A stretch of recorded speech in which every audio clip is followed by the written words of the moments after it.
And now to start with the presentation, we like to begin with the Life Achievement winners.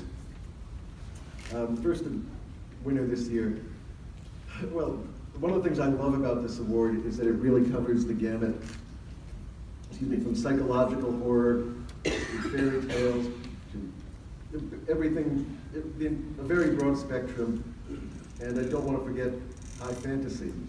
And for the last 40 years, the dominant writer in the field of high fantasy, I think undeniably so, is our Lifetime Achievement winner, Mr. Terry Brooks.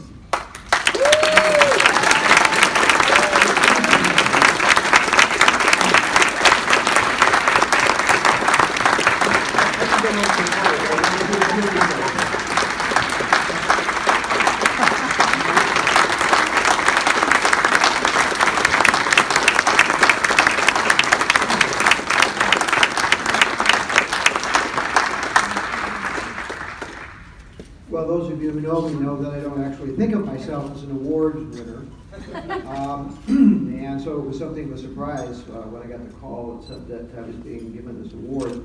Of course I'm grateful. I always thought that when I finally did get an award of any kind, hey, this is great because I'm sort of starting at the top, don't you think? And I'm still alive, too. But I thought that any award I ever got, somewhere in the inscription, it ought to say, damned lucky. And this doesn't say it, but I can have it chiseled in later.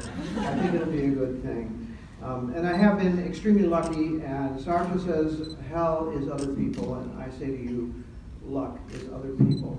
And I've had the right people in my life for my entire 40-year career, and I just have to mention a few if you'll bear with me.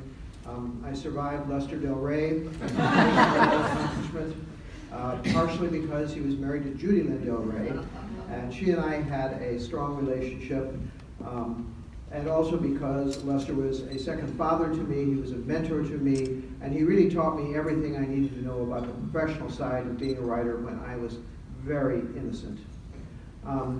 I had the good fortune to be my friend and editor when Lester was gone, Owen Locke, who is still a friend, I'm happy to say, and hasn't yet thrown me over for somebody more interesting. And more recently, I have two of your current members as my editors, Bessie Mitchell and Grohl. I can say both of them without exaggerating in any way that they worked very hard to make my books successful and my life miserable. But I'm thankful for this because misery loves company, and I've had some of that too.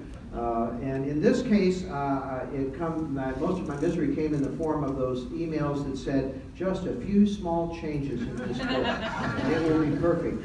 You can download them here. And 35 pages later, in small type, in single space, I would see exactly what those few small changes meant.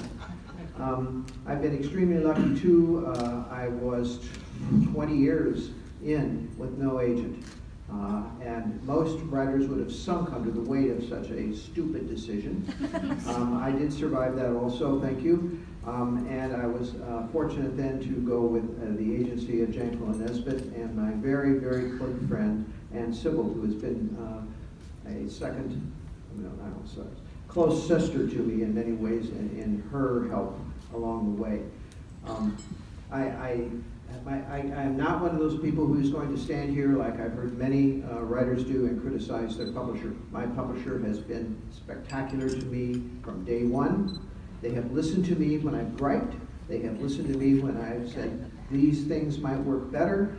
They have helped me out when they had no business doing so, but chose to do so out of a sense of something in our relationship. And for that, I will never forget them. They're all gone now, of course. I am the last dog standing, except for maybe one or two, but it's true of the present group as well, and I love them all. But more than them, I love my wife. And she's sitting over there, and I will say to you that everybody should have that kind of a helpmate in their life, whether they're a spouse or just a good friend.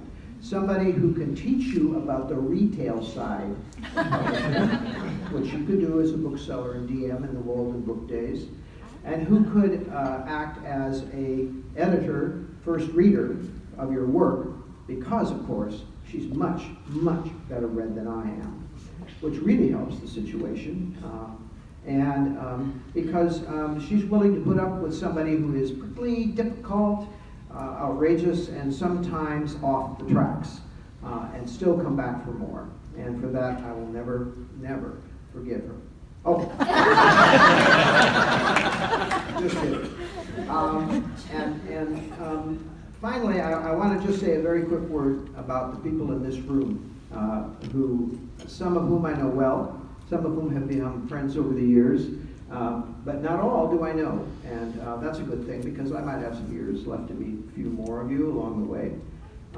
But even though I don't know you, I know your work. And you may think I don't know who you are, but I've read an awful lot of the work that's been done by the people in this room, and I cannot begin to tell you how much it helps me as a writer to read what other writers are doing. It's inspirational, it's encouraging, it gives you motivation. I want to write something like that. I want to do something that I feel as strongly about as that.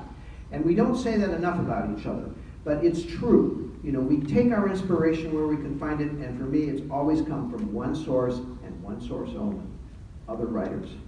Thank you so much.